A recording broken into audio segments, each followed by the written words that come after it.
Hey YouTube comic community, this is Jimmy the Geek Aficionado, and I'm back with another quarantine haul. Yes, we're going to keep pushing through this madness of lockdown mania, and we're going to do it by buying more comics. Don't ask me why, it's just something to do, right? That's all I can tell you. It's just something to do. Anyhow, one of the things that I want to show you in these videos is that we can buy books that we're looking for. If we can't get into our LCS or any other store in our neighborhood, we can still buy top quality stuff. Like, for example, Lords of the Long Box hosted one of TiVo's LCSs, helping him get some exposure and being able to do a live claim sale. And I was able to pick up these issues from the Big To Do. And we've got Wonder Woman issue number 155, the Adam Hughes cover. I'm just working my way through, the Adam Hughes, but I'm collecting all of the Wonder Womans, but kind of focusing on the Adam Hughes ones because they are more difficult to find. And let's be honest, pretty much all Wonder Woman books are difficult to find. But these Adam Hughes are, they get a little bit more of a staying power. Also, issue number 170, again, Adam Hughes. Great look with Wonder Woman chatting it up with Lois Lane and Superman being a little perturbed in the background. So those were bought not from Instagram, mind you, but from YouTube at an auction with the Big To Do, or I should say claim sale. Let's see. Now this one did come from Instagram. This was a claim sale from Paradise Comics up in Canada. He had some really nice looking Golden Age books, but I wasn't a big fan of the prices even after the Canadian American conversion rate. But what I could not pass up whatsoever was this cherry near mint copy of Conan number 24, featuring the second appearance of Red Sonja, first cover appearance, and it just, this stunning Barry Windsor Smith cover and interior art. Been looking for it in a high grade and just couldn't find one. Finally came across this one, and I couldn't be happier. I paid a little bit extra, but like I said, just real happy to get a super clean copy like this into the collection now. I did do a little bit of trade work with a community member. This is Bub's Comics. We were talking Rocketeer one night, and I was realizing I have the compilation of the original Rocketeer story in a hardcover, in a softcover, oversized book. But I didn't have the actual original issues, so I wanted to pick those up, and he was able to offer me the higher grade copies from his collection itself of Star Slayer, issue number 2, which features the first backup story of The Rocketeer by Dave Stevens. Dave Stevens, who we're both very big fans of. And this is issue number 3, featuring part 2 of that series. I want to say it was 5-part series, and it was not the template necessarily, but it was it was where the main idea of the movie The Rocketeer came from, that they adapted for the big screen. So thank you, Bob, very much. I appreciate that. I will not be getting rid of these anytime soon because I'm just a big fan and I like having them.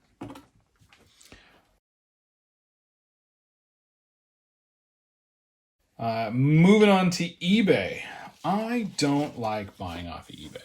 I'm just going to kind of make that clear. If I have to, I have to. And I'm going to tell you a little tale about why I don't like to buy off of eBay. And it concerns this book right here, which we're going to take a pause and note that this is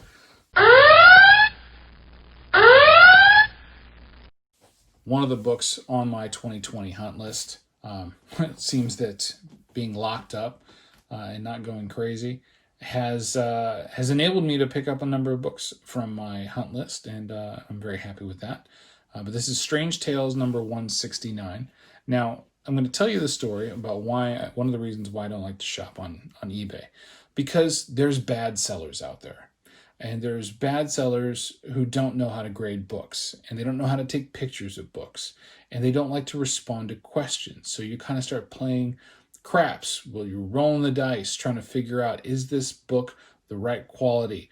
They don't want to respond to me. They don't want to take more pictures. They don't want to get in detail, but they want to charge me over $200 for a book. So I bought a book from a seller. I received the book. The book looked to be much higher grade than they were letting on. But when I got the book, I mean, when I say higher grade than we're letting on, is it was so clean. It looked to be a VF or better, even though they had marked it as, like a 7, or at least priced it at that. And it looked super clean. And when the book came in, I noticed as soon as I took it out of the package that there was a crack in the cover. Now, you have to ask yourself, how do you get a crack in paper, right? It wasn't torn, it was cracked. And it was cracked because it was brittle. And when you open up the interior of the book, which I'd asked him to send pictures of, but he ignored me, and I let my lack of patience rule out because he didn't want to take any pictures. He just wanted to tell me that it's just a great book. When I open it up and look on the inside, it's so darkly tanned along the inside top trim, and you can smell like an acidic odor coming from the book. Now I reach out to the seller. I let him know, like, hey, what's going on? Right, this book is brittle, and it's going to start affecting more damage. And he starts getting irate with me, berating me about it, telling me that I'm a scammer, that's not the book that he sent, and all this and that. And I was just like, you know what? I'm kind of done with this. I opened up a claim. I had the book returned. eBay found in my favor, and I sent the book back. I was able to take those funds and turn it around and get another copy of Strange Tales 169, a nice copy. Hopefully the grades out well after a clean and a press. So I should be happy with it. I am happy with this, much happier with this book, this particular version, than I was of the one that I got previously from the guy who was trying to scam me, but yet called me the scammer. We're going to move on from there. But I'm not a fan of eBay because of a lot of those reasons. There's just not a lot of trust in the sellers, where if you're buying from community members, either on Instagram or on YouTube auctions, you have some recourse. You know these people. You're aware of their knowledge. You're aware of their ability to appraise a book, at least to some degree, or you at least know what to expect. And there's just more trust, right? Because we're a solid community. Now, moving along to another eBay purchase. I know I just got through saying I don't like buying books off of eBay, but sometimes you don't really have any choice. I'm surprised I didn't put this on my hunt list because it's been one that I've been trying to track down for a very long time. So I finally got a decent copy of it, and this is Marvel Premiere number 28, featuring the quote-unquote first appearance of the Legion of Monsters. And when I put air quotes around that, I mean to say that the first appearance of Legion of Monsters was actually in the magazine Legion of Monsters number 1. This is the first comic version of the Legion of Monsters that was printed. It goes for a decent price. There is some slight fading. You'll notice that the yellow at the top has a little bit of fade to it, and the reds are not quite as dark as they should be. So there's just a slight fade to the book, but I still think overall, it's a pretty high grade, and I'm hoping to get a good return on that when I send it out for grading. I got this actually on eBay from Torpedo Comics, and I was kind of surprised when I saw the price that was there, and when I got the book back, very high quality, decent price, much lower than I had seen it anywhere else. So super happy, glad to have it in the PC finally. It's Marvel Premiere number 28, featuring the first appearance of the Legion of Monsters in comic. Now, this is another book that's been kind of, hanging out there that I've been wanting to get. This is JSA Classified number 2. This is the second print, featuring a sketch cover by Adam Hughes, with the little, emphasis on her biceps, even though that's not where most people put the emphasis when it comes to Power Girl. But these Adam Hughes covers of Power Girl are great. He did a couple of covers for the Power Girl series. They were also great. It's not often you see poor work from Adam Hughes, but yeah, I just kind of had been trying to get this one. I'm still looking for, I want to say it's the second print of issue number 1 that I'm still trying to track down. But yeah, I'm happy with it. I dig it. And glad to get that for a decent price off of eBay. And it's in really, really good condition. The spine's solid on it. I don't know if it's gradable or not, but I'm certainly going to give it another look and try and check it out.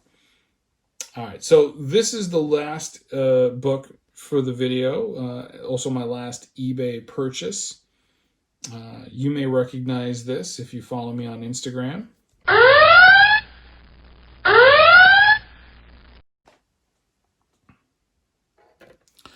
This is on my 2020 hunt list. This is Tales of Suspense, issue number 50. This is the 11th appearance of Iron Man. I don't know why I said it. It's just being funny. And it's the first appearance of the kooky dude with the 10 Rings of Doom, the Mandarin. Yeah, one of the few books that I had left for this run. I would say it's probably like a 4 or 5, maybe a 5.0. There's some creases down here. That's why I'm thinking it's probably definitely more of a 4 or 5. But there's not a lot of other damage. The spine looks really sharp. It's got some creases here, but it's not so bad as, a book of this age typically is. Where it's like, creases all along it, and you got, reading creases where the thumb hold is on the spine. But overall, it's a really presentable copy. And for a book this age, anything that's 4, 5 and above, I'm totally happy with, even on a key like this. So yeah, another one off the list. Super happy to have it. And that's all I got for you guys today, for this quarantine haul. All right, we'll catch you soon. Stay safe, everybody.